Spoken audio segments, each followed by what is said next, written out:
Assalamualaikum warahmatullahi wabarakatuh. Selamat pagi, salam sejahtera bagi kita semua. Om Swastiastu, Namo Buddhaya, salam kebajikan.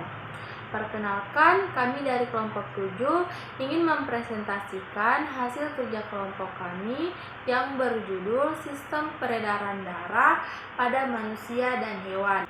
Untuk mengefisienkan waktu, silakan simak video dari kelompok kami. Pengertian darah. Darah adalah cairan yang terdapat pada semua makhluk hidup. Tingkat tinggi yang berfungsi mengirimkan zat-zat dan oksigen yang dibutuhkan oleh jaringan tubuh, mengangkut bahan-bahan hasil metabolisme dan juga sebagai pertahanan tubuh terhadap virus atau bakteri.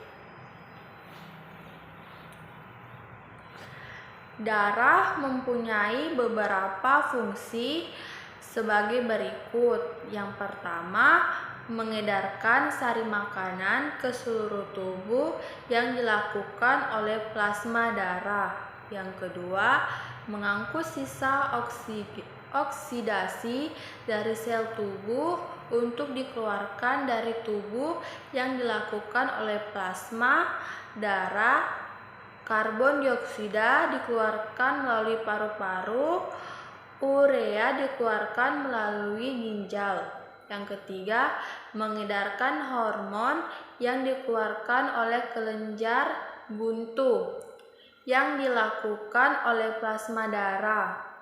Yang keempat, mengangkut oksigen ke seluruh tubuh yang dilakukan oleh sel-sel darah merah.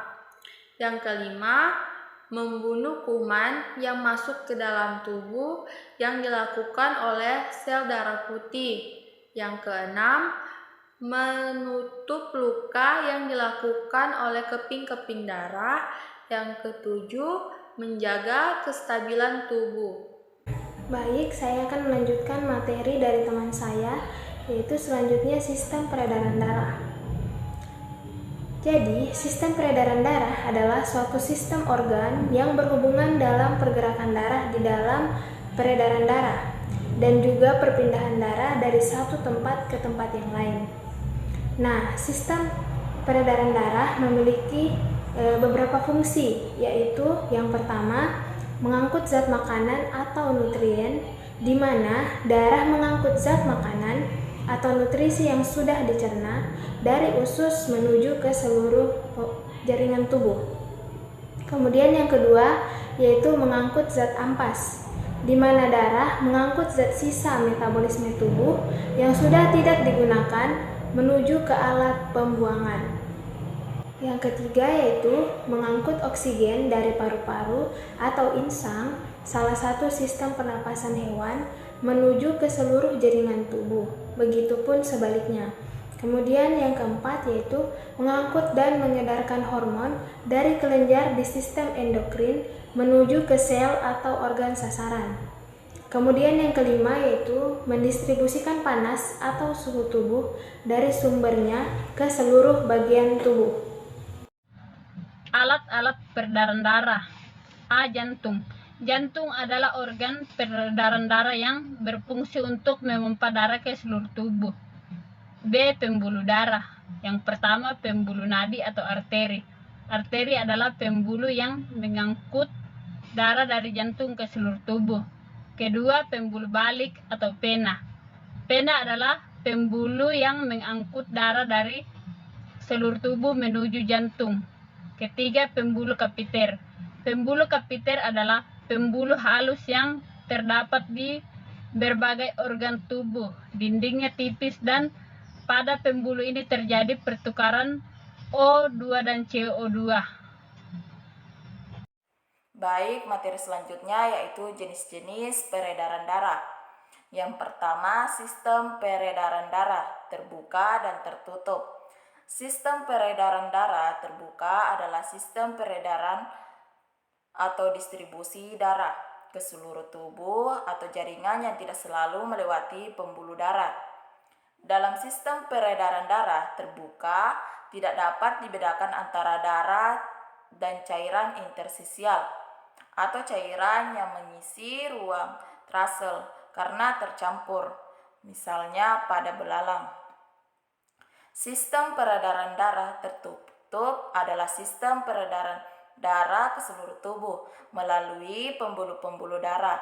Ada sistem peredaran darah ini, darah diedarkan melewati arteri dan kembali ke jantung melewati pena, misalnya pada burung, sapi, dan ikan.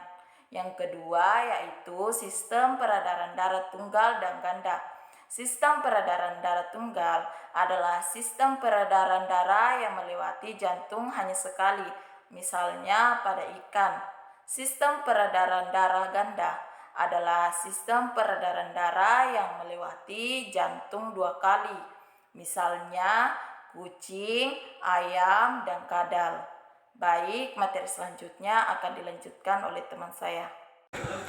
Selanjutnya yaitu sistem peredaran darah kecil dan sistem peredaran darah besar.